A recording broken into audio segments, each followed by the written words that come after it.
gitabo cy'Ibyahishuwe igice cya 17 umurongo wa mbere. Ibyahishuwe 17 umurongo wa mbere n'uwa kabiri. Yego. Bya maraya ukomeye uhetswe n'inyamaswa. Haza umwe muri ba bamarayika barindwi bari bafite za ndwi, arambwira ati ngwino nkwereke iteka maraya ukomeye azacirwaho yicara ku mazi menshi. Niwe abami bo mu isi basambanaga nawe, abari mu isi bagasinda inzoga arizo busambanyi bwe. Ndagira ngo uyu munsi tugeze ku gice cya 17, kiravuga cyane Babuloni ikomeye. Igice cya 17 n'icya 18 kirakomeza Babuloni ikomeye kuko ejo twari twayitangiye. Ndagira ngo tuze twumva ijambo ry'Imana, kandi ibi ni ibice biremereye abantu benshi badakunda gusoma, babonamwo harimo ubwiru cyangwa se harimo amagambo aremereye, ariko kuko ejo twabivuze ntacyo tugomba gukuramo muri Bibiliya kandi ntacyo tugomba kongera. Gituma nta murongo nabonye nasiga mu gihe turi ko tuganira iki gitabo.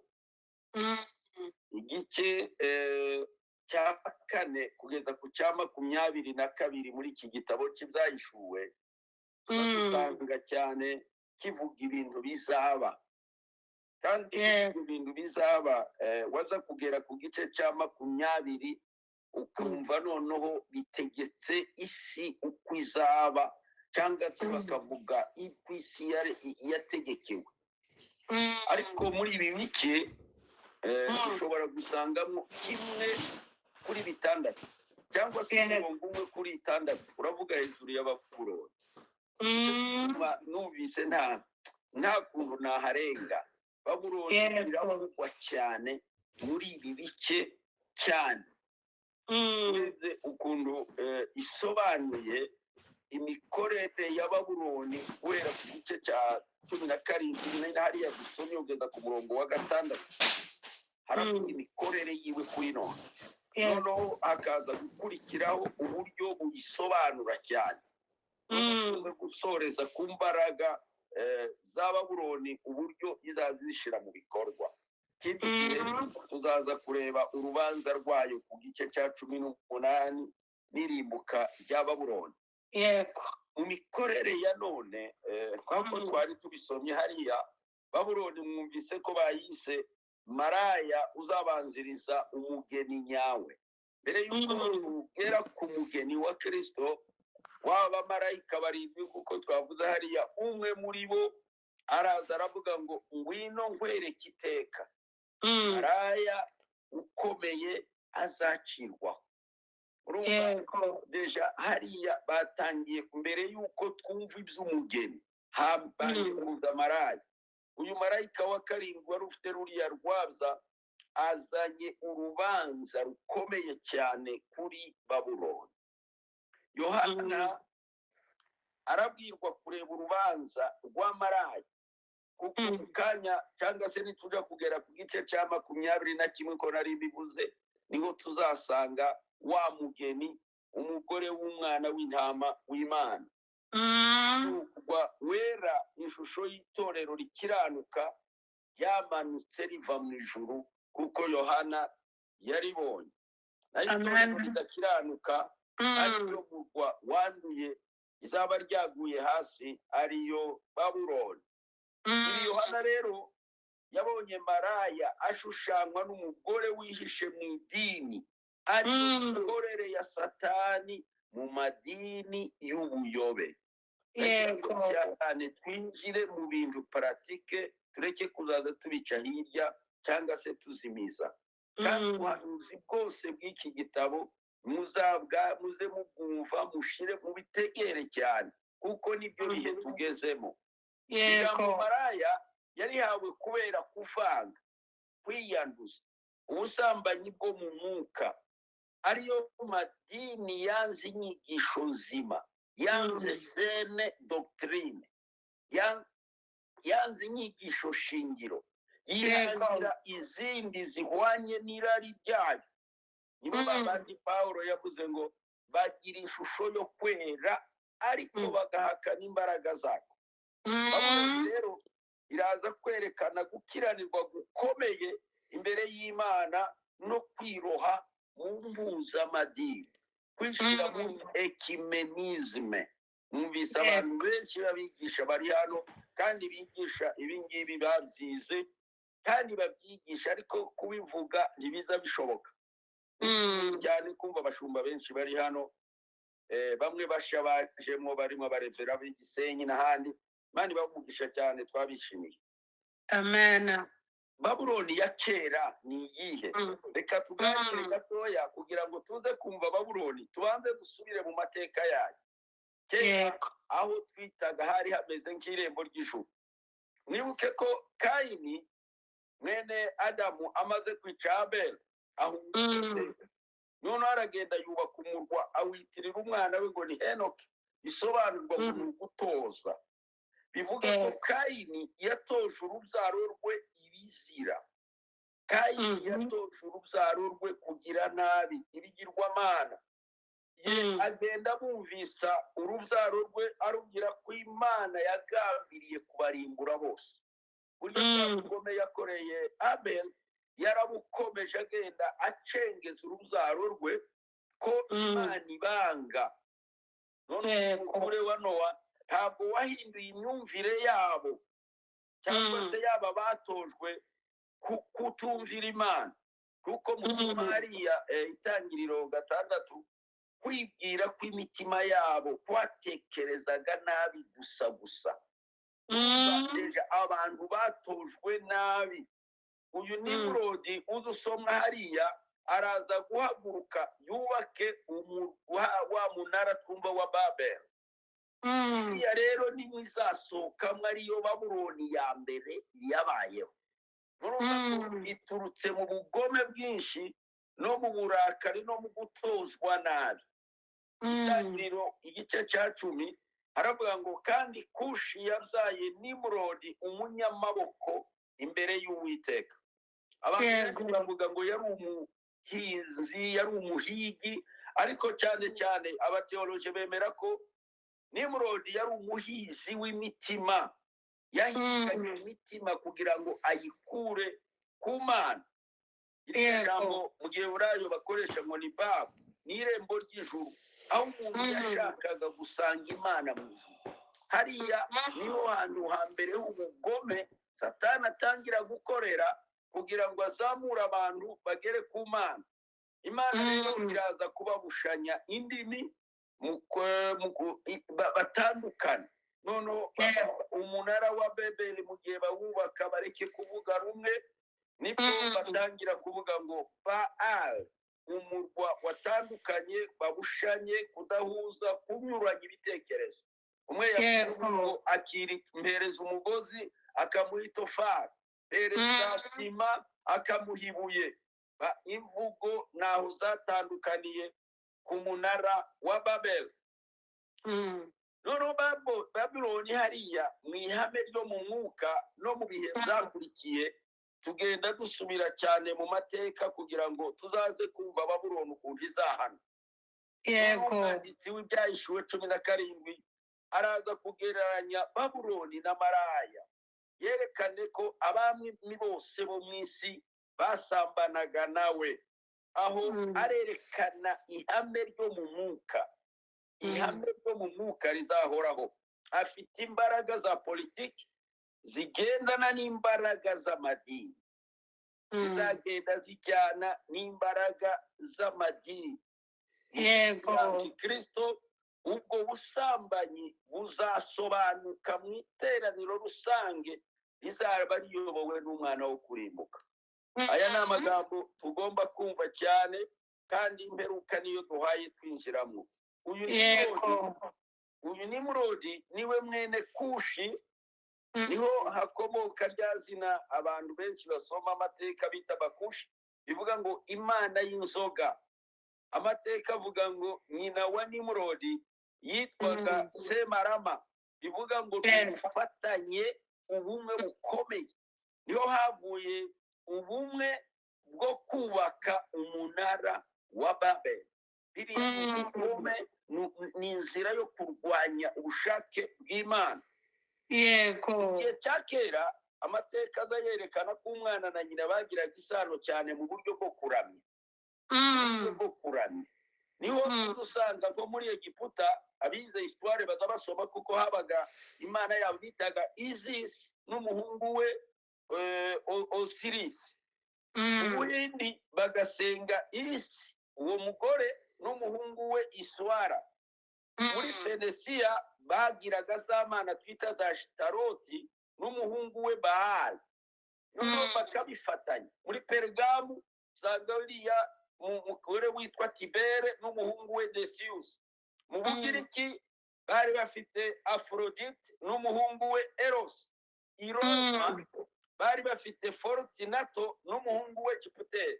Noneho bakabyegeranya bakabihuza mu buryo bwo kuramya. Mu bihe bizaza rero imyaka iciyemo niho abantu bazaramya ibigirwamana, ariko kugira ngo babihunge abakristo batabona ko ari byo, Katolike n'ikura ya Roma niho yakuye cyangwa niho yakiriye, niho yarekire ririya jambo yo kugira Mariya umuhuza na Yesu.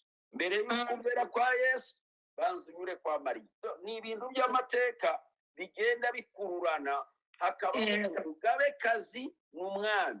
Amateka y'u Rwanda abayazi, murabizi ko umugabekazi yagombaga kuba afite intebe kandi afite icubahiro gikomeye. Ni ukuvuga ngo umugabekazi ntabwo ari umwamikazi, ahubwo ni nyina w'umwami.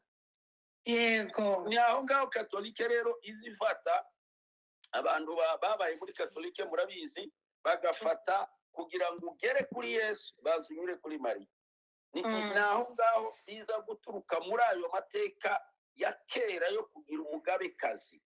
Ugasanga byitiriwe abantu, byitiriwe isengero, byitiriwe za kiliziya n'amashuri n'ibigo n'ibindi. Ni aha ngaha mu buryo bwo kuramya bakabona ko ntibizashoboka kugera kuri Yesu. Ariko twibuke ijambo ry'Imana uko rivuga, nta yindi nzira ishobora kutugeza mu bwami bw'Imana. Yesu avugana Filipo, Yohana igice cya 14:6, nta yindi nzira, nije nzira n'ukuri n'ubugingo, ntawe uzaja kwa data ntamujyana. Tugomba kumva cyane inyigisho nk'izi, tukaza tuhugura abantu kumenya Yesu ko ari we nzira wenyine. Petero hariya akabivuga hariya mu Byakozwe n'Intumwa, nta rindi zina twahawe tubasha gukirizwamo uretse izina rimwe gusa rya Yesu Kristo. Babuloni rero mu gihe cy'Abakarudayo imeze gute? Babuloni iri mu mateka yose ya Bibiliya, uhereye mu itangiriro ukazageza muri iki gitabo cy'Izahishuka, ndetse no hagati muzagenda musangaho aho tuvuga Babuloni. Babuloni iragaruka inshuro nyinshi cyane. Nibuke ko Nebukadineza yari ayoboye Babuloni y'Abakarudayo. Soma Daniyeli igice cya 2 igice cya 3, igihe bari ko bagorwa ba Daniyeli bahura n'ibibazo. Ni kuri iyi ngoma n'iki gihe bari Babuloni. Uwo rero niwo murwa Babuloni washinze ibishushanyo, utegeka abantu kubisenga. Wari ukwiriye rero Babuloni, nicyo gituma Bibiliya iyivuga igomba kuzahura n'inkoni y'Imana. Abantu benshi nguko mubizi bagiye bahanura kugwa kwa Babuloni.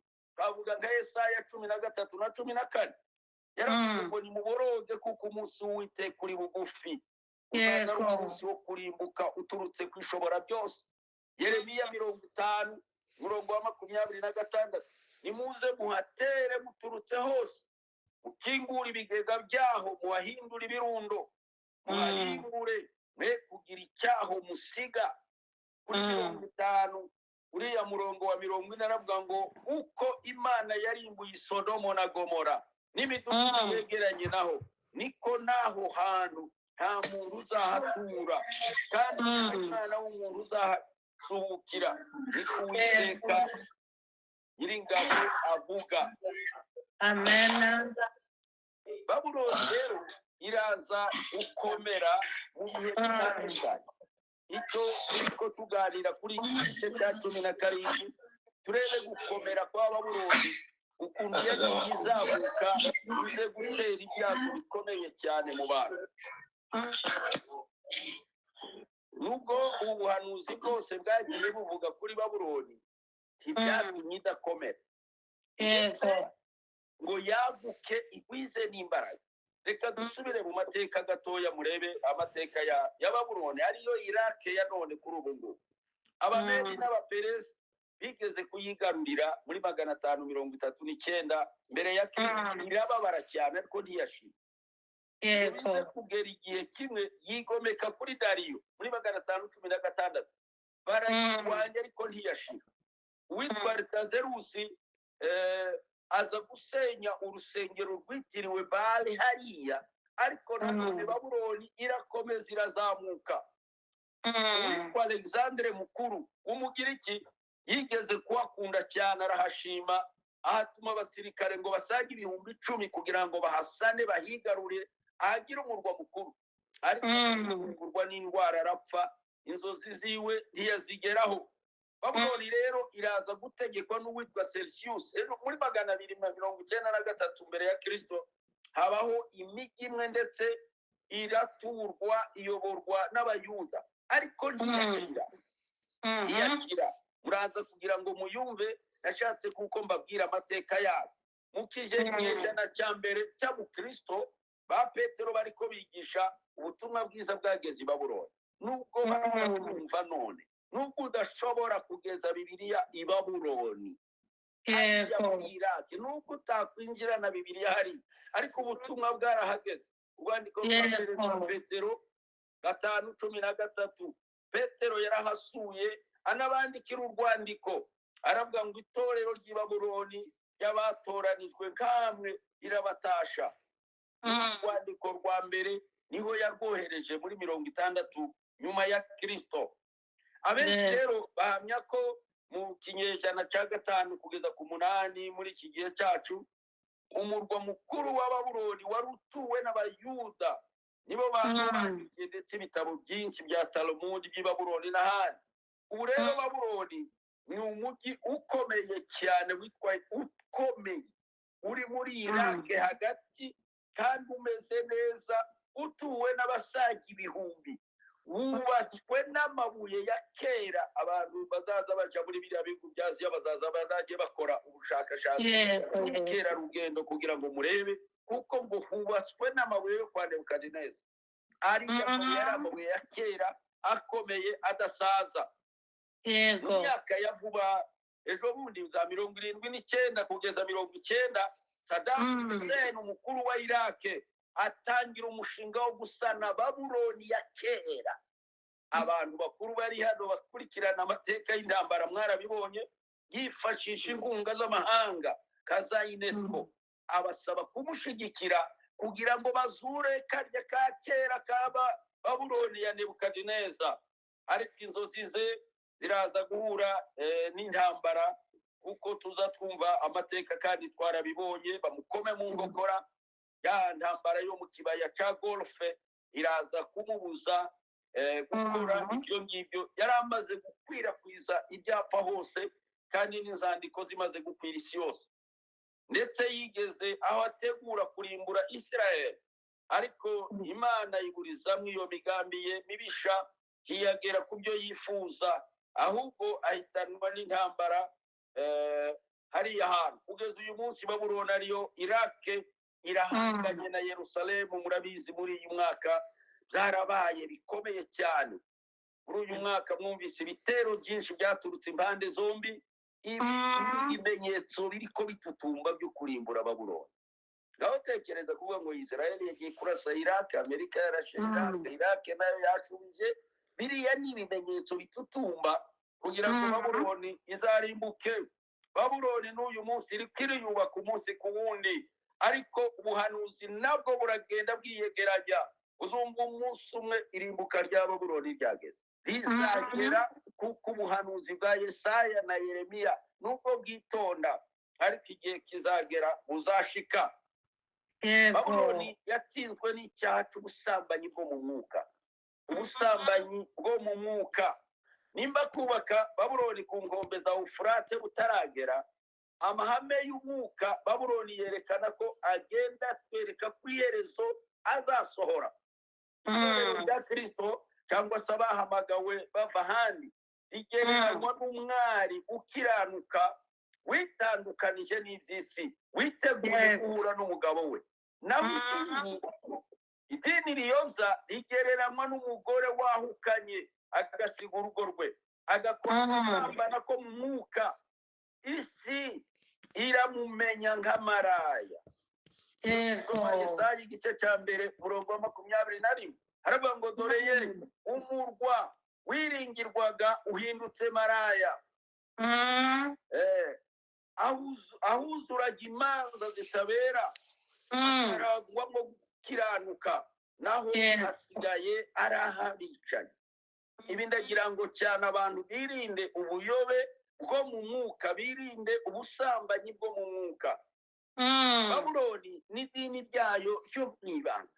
Babuloni ikora mu buryo bw'ibanga riremereye cyane, ikira mu buryo bw'ibanga.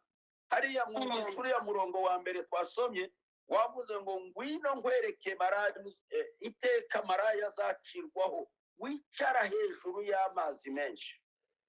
Ijambo ry'umuhanuzi, maraya ukomeye yicaye hejuru y'amazi menshi. Uburyo bw'umwuka yicaye ku butegetsi, yicariye abantu, ategetse amoko n'indimi n'imiryango, abigisha ubwenge bw'imikorere y'idini. Igihe azaba ayobora iyobokamana mu buryo bwimbitse, mw'ibanga bufufitse. Igihe abaprotestants, abitwa abaporobose, amadini yose, protestantisme na katolike, bazabyumva kimwe, babikorane hamwe, ndetse n'abahakanamana ba ate bicare hamwe, bahuze inama, basengere hamwe, ndetse bahagarariwe n'uruvange rw'abayobokamana mu mpuzamadini ya yindi n'ababwiye kare ya ekimenizme. Abari hano bariko barumva iyo mikorere none aho igeze, mu gufatanya, mu gukorana, nta gutora, nta kunena, kurindi nta kibazo. Yohana yarabibonye, abona ari Babuloni maraya ukomeye uzaba wicaye hejuru y'amazi menshi. Babuloni iragenda igaragaza abakunzi bayo. Umurongo wa 2 uravuga ngo niwe abami bose bo mu isi basambaganaga nawe, abandi bagasinda inzoga arizo busambanyi bwe. Rero birerekana iruba rikomeye riza n'ubusambanyi n'ibindi bizira. Ibyo bizahuza ubukristo n'isi, bahuzwe n'ubuyobe mu nyigisho nzima no kuzisobanura nkana. Zingize ubuyobozi bw'amatorero guhuza n'ubuyobozi bwa politike z'isi. Ibi ngibi biziyegeranya cyane, biyoberane neza mu mikorere imwe, biyoborane, bikorane, bisangire mu butegetsi bumwe. Uyu marayika ahangaha azaha abantu bitwa abakristo inzoga isindisha, bizatuma badashobora gushishoza ngo bamenye igihe binjiyemo. Abami bo mu isi iboga bazatwarwa n'iyo mikorere yo mu buryo bw'amayobere, gahoro gahoro, kandi ntibazabimenya ko binjiye mu rwobo. Yohana kujya mu mwuka kuri uriya murongo wa 3 aravuga ngo anjyana mu butayu ndi mu mwuka, mbona umugore wicaye. Ubutayu nibwo Isirayeli izahungiramo. Umugore wambaye izuba ntabwo ari wa maraya ukomeye, ahubwo Imana ishobora byose. Ahangaha iraza gufata wa muntu imujyane mu butayu, iteguriye kugira ngo izahamurinde. Yesaya 21 murongo wa 1 yaravuze ngo ko Babuloni izaba ubutayu, izaruhurwa mu butayu by'inyanja, zahahindura igihugu cy'ibinyogote n'ibidendezi by'amazi. nzahakubuza umweyo urimbura, niko Uwiteka Nyiringabo avuga. Imana irashaka ko tumenya ibizabera muri ubu butayu bwa Babuloni. Babuloni kandi igiye kweguka, igira ubutwari, igira ubushobozi. Nubwo ubu ngubu abantu benshi badashobora kumva Babuloni, ariko birerekana ko kuri uriya murongo wa 3 mbona umugore wicaye ku nyamaswa itukura yuzuye amazina yo gutuka Imana, ifite imitwe 7 n'amahembe 10. Iriya nzoka ya kera yari ifite imitwe 7 n'amahembe 10. Yishyize muri antikristo ya nyamaswa y'imitwe 7 n'amahembe 10. Imitwe 7 rero irerekana abami 7 b'abanyacubahiro ukuntu bazaza bakishyira hamwe. Amahembe 10 araza gusobanura abami 10. Naho ya nyamaswa yetse maraya ni antikristo uzaba wazamutse mu bwibone bwihishe muri Babuloni ikomeye. Bazakurikira buhumyi, ntibazamenya ibyabaye, ntibazamenya uko bihaye bigenda. Nyuma nibahumuka bakorwe n'isoni, basanzwe politike n'itorero byarahuje mu isi yose. Hazakurikiraho agahorero gakomeye cyane, hazakurikiraho agahorero, hazakurikiraho ishano. Abenshi bazafungwa, bazashaka kuzikuramo, kandi baragiye ko gahoro gahoro. Icyo gituma Bibiliya iraza kuvuga ko aha ngaha abantu bagomba kugira ubwenge n'ubuhanga no kubamuka cyane no kuyoba. Ejo ukazasanga ibyo twabwirije bitugezeho kandi twari tubizi. Muzi ko abayuda bigishaga buri sabato kugahuza kwa Yesu, bakavuga Mesiya azaza buri sabato, ariko umunsi aza nibo babaye aba mbere kumubamba, nibo babaye aba mbere kumwamagana. Nimurebe, mwicare hasi, musenge, tuje mu mwuka, twirinde ubuyobe bwa Babuloni, nyina w'abamaraya bose. Kuko dusoma hariya mu gice cya 17, uwo mugore yambaye umwenda w'imuhengeri n'uw'umuhemba, yarimbishijwe n'izahabu n'amabuye y'igiciro cyinshi n'imarigarita. Hariya murongo wa 4, imyenda y'umuhengeri isobanura ubwami. Abami b'Imidiyani bambaraga iyo myambaro y'umuhengeri, yerekana icubahiro cy'abantu.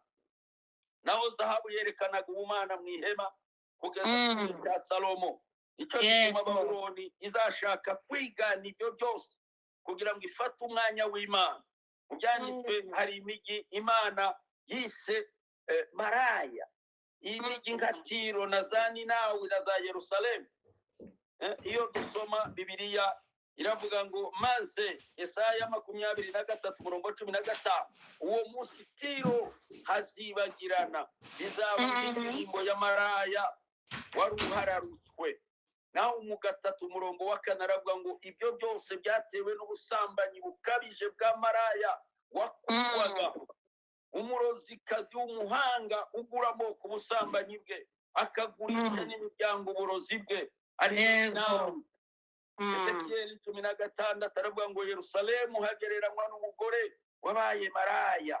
Ariko iziroha mu busambanyi kuruta iriya migi yose yabayeho.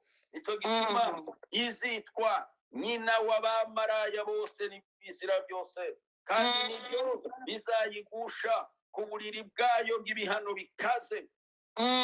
Byahishwe igice cya 2 umurongo wa 22, dore nzamugusha ku buriri, nzana amakuba menshi n'abasambane be, nibatihana imirimo yabo mibi, n'abana be nzabicisha urupfu. Amatorero yose amenye ko ari nje urondora ubwenge n'imitima, kandi kuzikura umuntu wese wo muri mwe ibikwiriye ibyo yakoze. Izaba yareze imipaka, Imana izakomeza kuyihanganira. Gutegeka kwa 2:18-12, ngo kuko ukora ibyo wese ari ikizira, Uwiteka yangurunuka. Imyaka 125 birashize, umuhanuzi Yeremiya ahanuye irimbuka rya Babuloni. Nicyo gituma Yeremiya 51 umurongo wa 6 aravuga ngo nimuhunge muve muri Babuloni. Hunga va muri Babuloni, hunga va muri Babuloni. Umuntu wese akiza amagara ye yego muhunge muticwa muhowe igicumuro cyaho. Babuloni iraguye, Babuloni urarimbutse.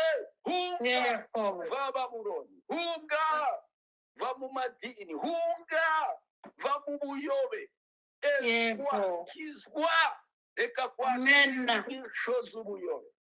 yego Bana b'Imana, nimusenge cyane mube mu mwuka, dukomeze ibyo twahawe. Inyigisho z'ibanze, sene doctrine, inyigisho kajabikanamumbura babyigishije, ziracyafite imbaraga, ziracyafite imbaraga. yego Ubuyobe Amen. bwigisha ko hagomba kubaho amen amen haleluya Babuloni ya kera iraza kandi kongera kuzamuka ihure n'ibyago. Yohana ku murongo wa 6 aravuga ngo mbona ko uwo mugore asinda amaraso y'abera n'amaraso y'abahowe Yesu.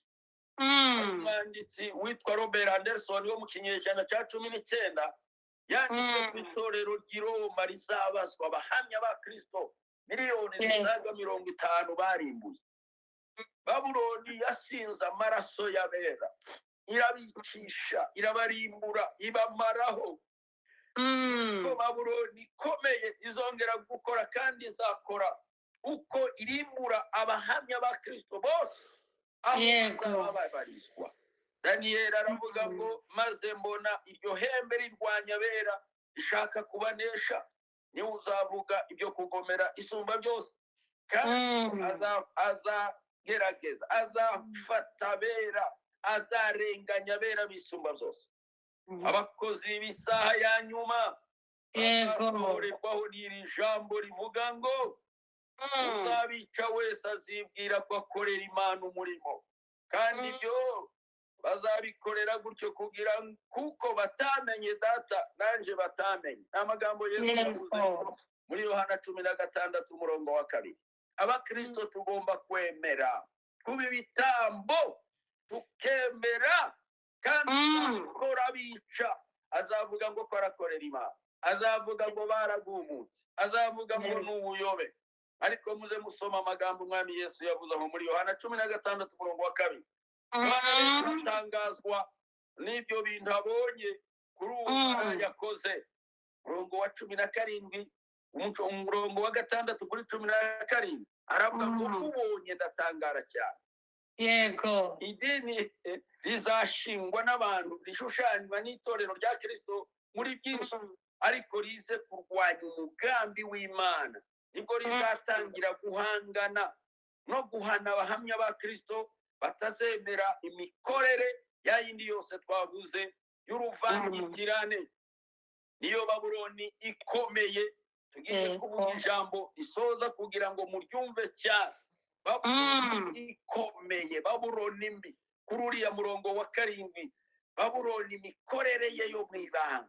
Aha Babuloni risobanurwa neza kandi isobanutse uburyo izakorana muri systeme politike n'amadini bikomatanije. Mwuka wera hari ibyo yayishuye kuri uriya murongo wa 7. Marayika arambaza ati niki kigutangaje? Reka ngumenera ibanga ry'uriya mugore n'igiriya nyamaswa imuhetse ifite imitwe 7 n'amahembe 10. Maraya muri iki gice azakora mu ibanga rikomeye nk'uko Salomo yamuvuzeho ubuhamya bukomeye. Aravuga ngo hariya mu Migani 9 umurongo wa 13 aravuga umugore upfapfana arasakuza ikirimarima kandi ntacyo amenya, ahamagara bahita ati umurwa wese, umuntu wese agaruke hano, wumva wese agaruke. Atagira umutima ati amazi yibwa araryoshye, kandi umutima uririwe ahahishe uranyura.